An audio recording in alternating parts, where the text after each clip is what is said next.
I am the handmaid of the Lord, let what you have said be done to me. These are the words of Mary at the Annunciation. Welcome to Mission Alive. This is Roger from the Mission Office. I started on this theme yesterday with that reading, that what is it that God wants of us? If we say yes to God, where will God take us? Because as I said, the priest who gave us a sermon there once when we were students said, God might take you seriously. Now, if I come up to God and say, God, I'll do whatever you want, God will take me at my word. And in that, I suppose in my early days, it was a combination of what I wanted and what God wanted. And fortunately for most of my life, that has coincided. I wanted to go to the missions, and I think God wanted me in the missions, and I went there. And I wanted to be out in the bush where the people were in the villages, and I got assigned to Borragina. I wasn't asking for that. I thought I would go somewhere else into one of the parishes in town, and then I was asked if I would go out there, and I said, of course I will. Of course I will. So I went. And of course, many new experiences. Really out in the culture with the people. Totally different culture, different customs, different way of living. Out in the villages, living off their gardens, hunting, fishing. All of these things were new experiences and mostly very good experiences. Introduced to different food, most of which I was able to enjoy. And so life went on,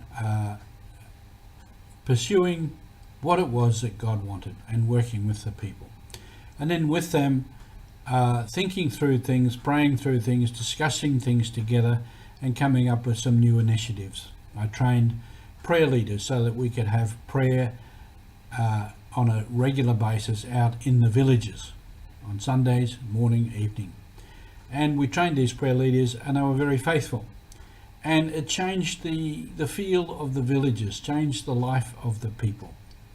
And that was very gratifying. And we trained catechists.